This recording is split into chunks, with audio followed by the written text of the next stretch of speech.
Hello and welcome to the Digital Perspectives. I'm Praveen Gautam. This program is all about exploring your digital trends, strategies, and really practical ideas to help your business build a brand and monetize it. I know we are live in a number of the platforms right now. If you are checking this from Facebook or YouTube, or might be from LinkedIn Live, feel free to give us a thumbs up, comments, or share this post to your wider community.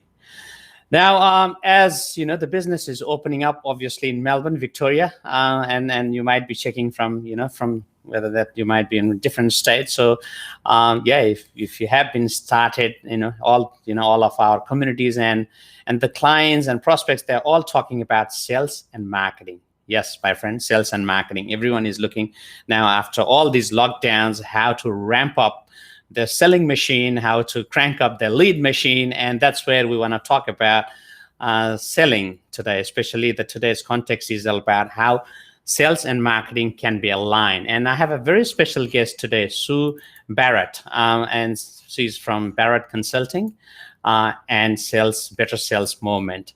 Sue is a leading strategist, facilitator, coach, writer, researcher, and change management specialist with over 30 years of experience in sustainable sales strategies, system practices, and business transformations. Let me welcome to our good friend, Sue. Welcome to the show, Sue. Thank you very much, Praveen. Hello, everyone. Nice to see you all. Great. So today is obviously the topic itself is very interesting, actually, the vital importance of sales and marketing alignment for sustainable business growth. And you and me, we both believe on sales and marketing should be aligned. But before that, Sue, as you are a thought leader working with top 50, with the top companies and obviously 50 keynote speakers on sales globally. So our viewers are curious to know what is a major difference between sales and marketing. Yes, well, I have a science background and I'm very particular about definitions. So what really frustrates me is that a lot of people call selling marketing when it's not. We need both. So the simplest way I can describe them is that marketing talks to groups and sales talks to individuals. So marketing, tells the stories, it looks after the brand's reputation, it needs to keep those stories circulating and resonating across platforms. It also analyzes data, it studies the experience of buyers, and it focuses on delivering certain value beyond price and specials. That's marketing. Now, once you have to start to talk to a human, though, you've got to know how to sell. And this is where the stories that we put out there on marketing become real for the buyer. And it's how we develop relationships based on a fair exchange of value, where we look after individuals and we deal with those ambiguities, not the averages that marketing might deal with. And also, too, where we start to analyse the behaviour of buyers on an individual basis and ultimately engage with them to understand their risks, understand what they're trying to do, so we can then help them have a fantastic buying experience. How does that sound? Yeah, absolutely. I'm so literally now you are totally on.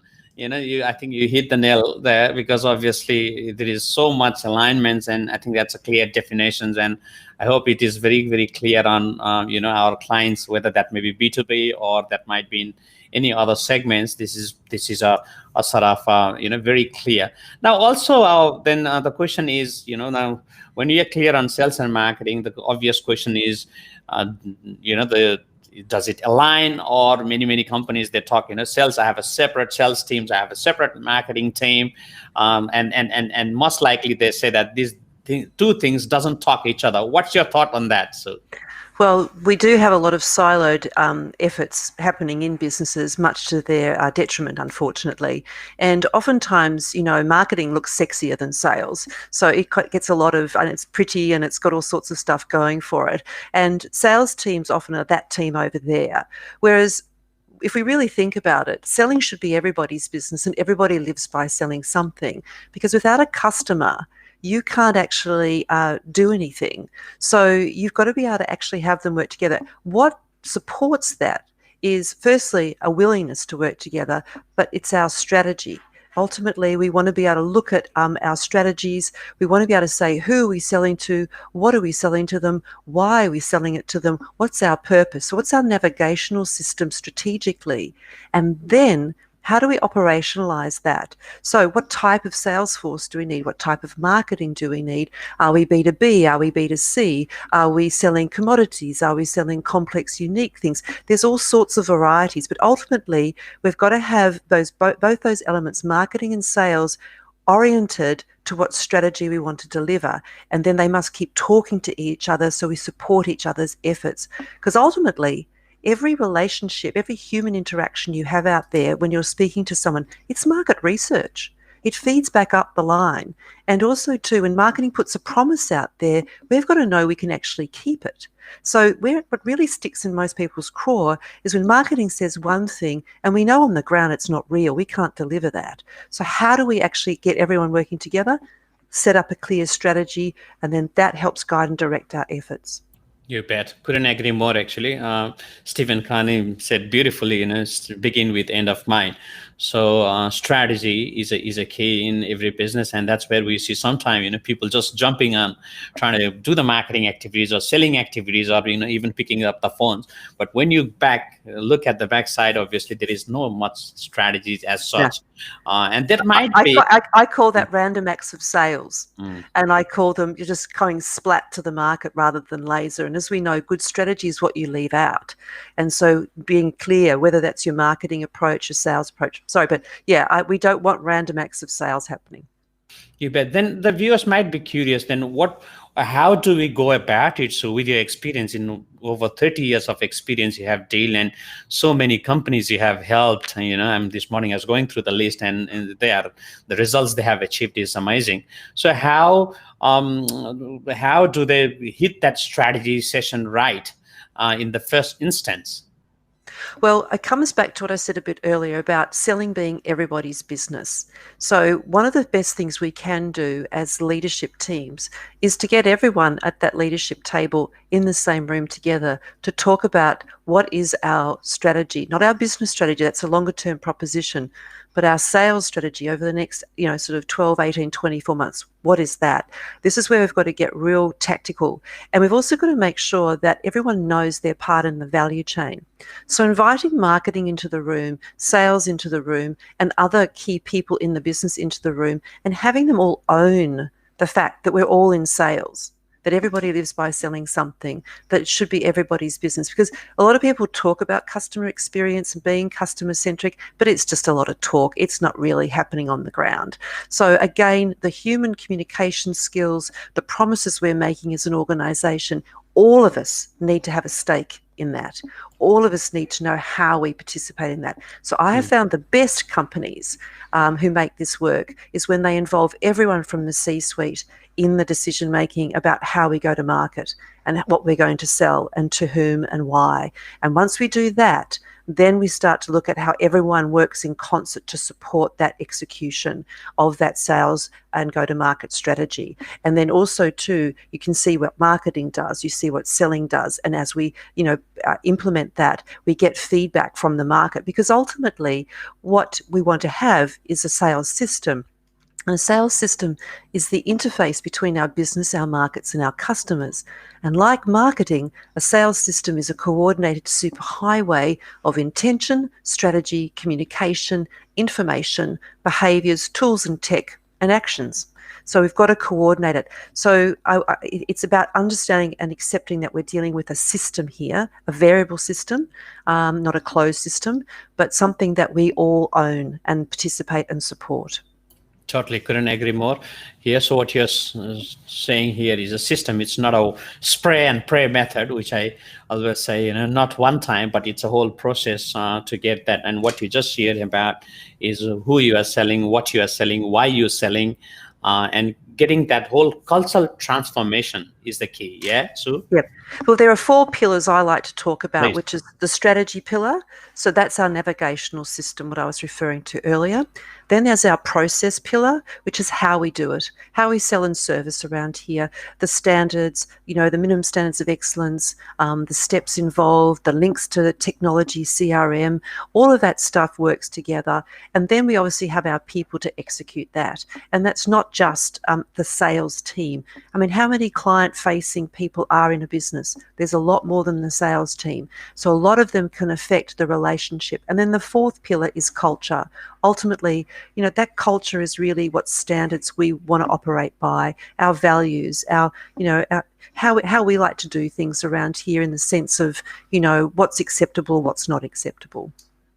Right. So what you're saying is, obviously the 4 pillars is mandatory for any sales and marketing before we start sales and marketing process. Yeah. Yeah, it's actually mandatory for the business, and then sales and marketing can operate within that and actually know what's happening, rather than kind of randomly acting or bumping into each other. We all have the same language. We all talk about it the same way, and then we execute our activities in alignment and accordance with that. That's great. All right, guys. If you're watching this right now, I can see number of the viewers are just tuning in from LinkedIn and number of other channels. I'm with Sue Barrett from Barrett Consulting and Sales Better Movement. She's absolutely the expert on selling and a trusted sales and change management specialist for over 30 years. Now, Sue, well, we were talking about, obviously sales and marketing, but obviously, as you know, the situation have changed due to the COVID, and it's very different now. Potential buyers are educating more. They are taking a little bit delay on decision making, which we all know.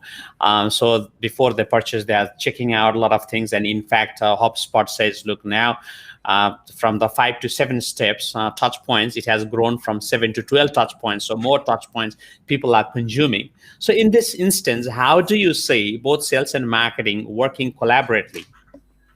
Well, let's have a look firstly at the way that people go and have a look for stuff. I mean, our websites, for example, are our front door now. And also too, our social media presence, the way we curate our messaging. I think it's really important. People get a bit overwhelmed with this. They think they have to have lots of stuff. You don't have to have lots of stuff. You have to have the right stuff that's going to be messaged the right way for people to want to interact and engage with. So you've got to be able to make sure you know your customer market, you know what they're looking for, you know what how they think and operate. And then you're going to curate and serve up content for them as they start to search for it and look for it, and then they find it. And there's about consistency. If I look at the core fundamentals, the first thing we have to do as organizations and as teams is make ourselves visible to the people that need to know about us. And we have many avenues now to do that. The second thing is we need to make sure we're memorable for all the right reasons. So what are we doing to make ourselves memorable, something that's relevant for them, that they can relate to and they want to find out more? And the third thing is repetition. You've got to keep doing this. So it's not just a one-hit wonder. So when we're having a look at all the stuff that's out there, one of the biggest issues that people are facing is a tsunami of information. And one of the things that the human brain hates is indecision. And it hates being overwhelmed with too much stuff. So I think sometimes businesses think the more I throw out there, the more I do, the better it is. In fact, no, less is better. So what you want to do, though, is what you do put out there, it's very clear, it's easy for people to look at and make decisions about. Because good salespeople today aren't the purveyors of information, they're now the curators of information. What they want to do is help their clients sift and sort through information. So what we've also got to be clever about in marketing is what we're sending out there makes it easy for customers to say, you know what, I need to have a conversation with someone now to have more input, more involvement from someone to help me make a better decision. So there's all sorts of stuff actually happening out there, and crap in, crap out, basically. You've got to be able to make sure you've got good stuff that people can relate to, and it is what they're wanting to sort. The other thing that we need to be aware of now too is that with COVID, remote selling, actually having client interactions like this is going to become more of standard operating procedure. Now, it has been for some businesses, but a lot more now. And we'll end up with what we call hybrid selling. When we're allowed to go and see people in person, what we're going to start to see is we'll probably still use a lot of remote selling to help save on time, travel, all sorts of stuff, costs, etc. And then there'll be more exceptional face-to-face, in-person kind of meetings.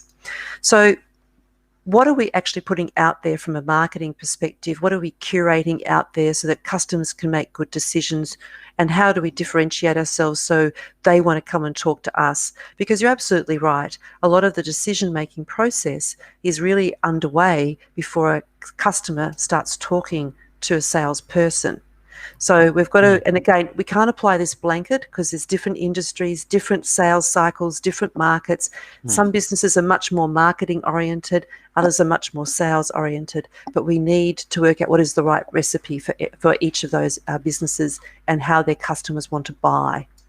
Totally, it's a in a nutshell, what you're saying is it's a science behind it, and I think it is, and especially the context we are living is very much data driven, and I think you hit the nail there, that it's not about how many collaterals you are producing every day, it's the quality, isn't it? The less is more, quality versus quantity.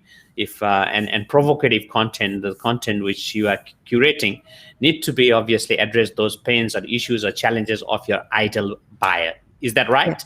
Yeah, exactly. And you don't want to overwhelm people. So simplistic is not the right answer, because a simplistic answer to a complex issue is always wrong. You don't want convoluted, complicated information or answers either. You need simple messaging. And to write a simple message takes a long time, because if you want to convey something that's complex, but through simple messaging, that takes skill, and it's not as easy as it looks, as many of our clients know. You and I both know that many of our clients go, oh yeah, that's easy, and then when they try and do it, they go, oh my Lord, that's rather challenging.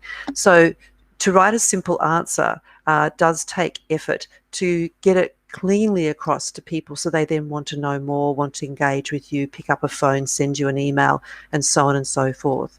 So it's a very, very interesting about how to capture people's attention and how them have them want to talk to you. Totally. Now, you touched on the hybrid selling, and obviously the things are ramping up. Don't have to catch up the planes or do the training. Everything can be done just like this, streaming or a Zoom or any other virtual sessions. Now, then I think the alignment also need to be a sort of a ongoing alignment instead of one time or annual process. What's your thought on that, Sue? With sales and marketing, because decision-making processes, depends on what you're buying, can be lengthened, but then things can change in a moment, and you've got to be adaptive.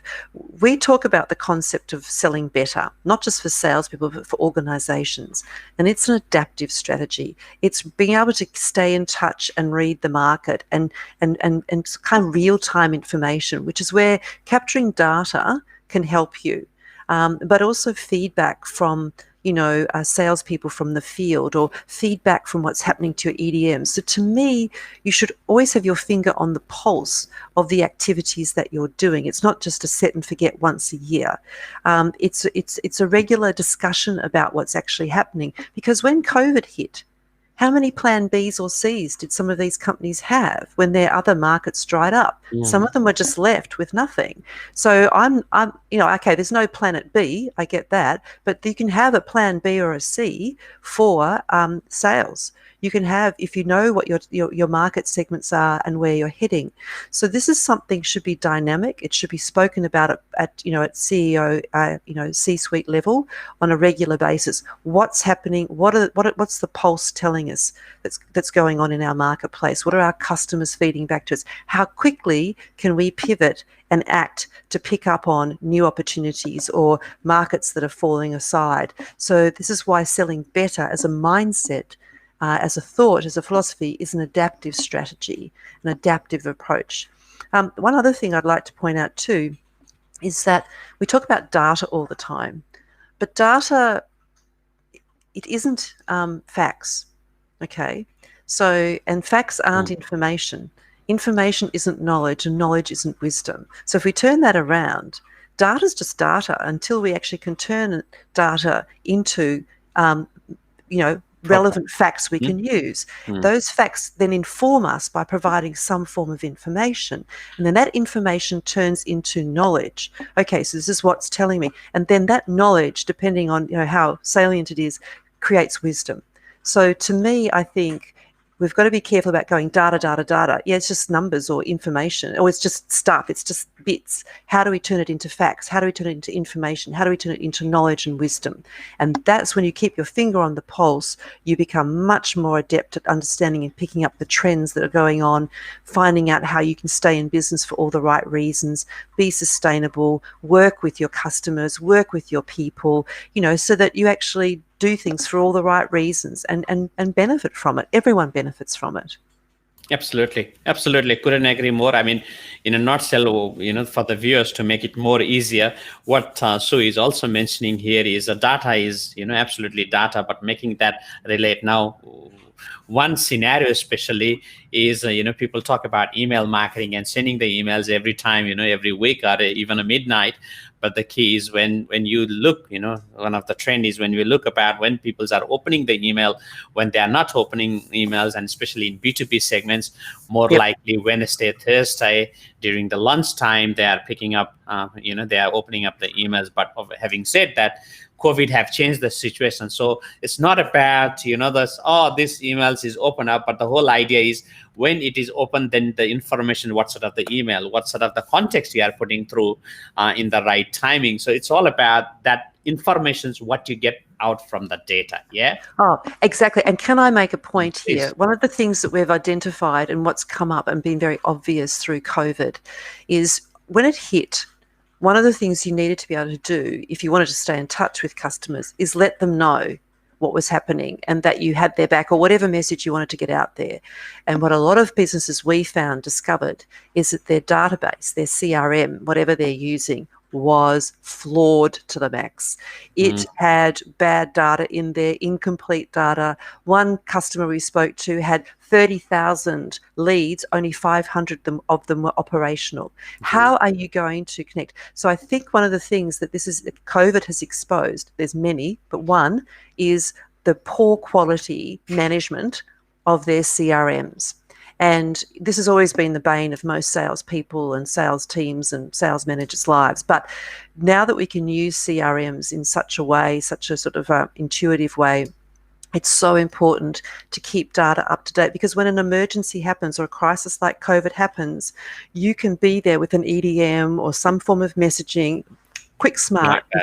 And we pride ourselves on having a database where, okay, over COVID, a few people left, so that's where you got those. But to have no bounce backs, that or to have, people actually really still there and keeping it, tight and managed, it takes effort. So that was one of the things we identified through COVID, just how poorly managed a lot of businesses' CRMs were, much to their detriment.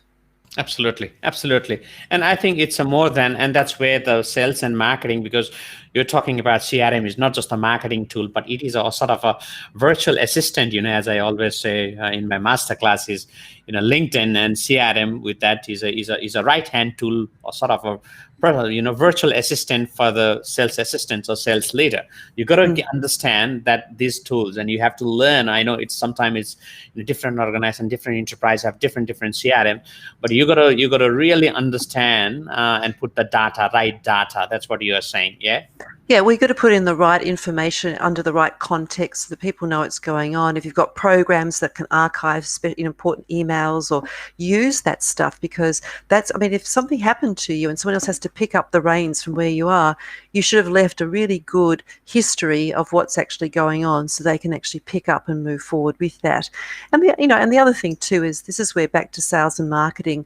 If marketing has not spoken to sales about its customer segments and market segments and really involve them in what do customers really want, and then they go and do some lead program and then send these leads to sales, and sales goes, I can't work with that, then, it's just such a waste. So this is where sales and marketing got to build a bridge and get over themselves and work together, because we're here to serve our companies and our customers.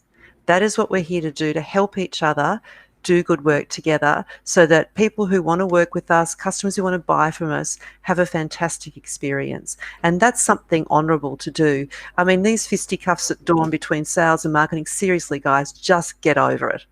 Absolutely. So guys, if you're watching this right now, it's not sales or marketing. There's no just budget for sales or marketing. It's and. Marketing. Correct. Now, thank you. So Wow, what a gold! I think the wisdom and the experience you have shared here in this episode is just gold. So, any final things you wanna share to our viewers right now? Obviously, those viewers who are really interested, they want to know more, especially the sales operation side of the things. What would they do? Well, simply put, sell and market the way customers want to buy, not the way you want to sell and market. Become customer focused, really listen to them, talk to them, and start to actually engage with them in such a way that they really want to be there, work with you, and then become advocates for you. And also, finally, make promises you can keep, and then keep the promises you make. It's not that difficult. Beautiful, beautiful, Sue. And if you're watching this, by the way, Sue, generously she have put 20 questions, top questions to access your sales operations right now in COVID, during the COVID time. So feel free to check this out. The links, all the details are just below. You can find out in the comments. Any final things before we wrap up for today, Sue? Okay, don't sit back and and wait for the world to go back to normal. Create the new normal. You're the ones in charge of this. Get out there and change the world for the better. And let's do that with fantastic sales and marketing efforts, and help people have a brilliant, life and brilliant experience and brilliant businesses. Thank you so much, Vivian, and lovely to speak to you all. Thank you very much for the opportunity. Thank you, Sue. It has been absolutely a pleasure. I'm so honored that we're already working and for some of our clients, and it's great to have you in the episodes today. And by the way, guys, if you like to get in touch with Sue, just SVB, yeah, Sue, Yes. at barrett.com.au. All the details are just below, and you can get in touch with Sue. Thank you, Sue, once again. Thank you. Cheers. Bye-bye. I hope you enjoyed the episodes. It's all about selling better, not just selling more, but selling better, especially in the context like this. We're talking about less is more. It's all about quality versus quantity. So I hope this episodes today is a value to you. I would love to hear your feedback. If you want to really increase your leads, increase your sales, feel free to get in touch with my email. It is the emails, praveen@visnetwork.com.au. Until then, catch you at next Thursday. And if you like the show, feel free to give us a thumbs up, comments, or share to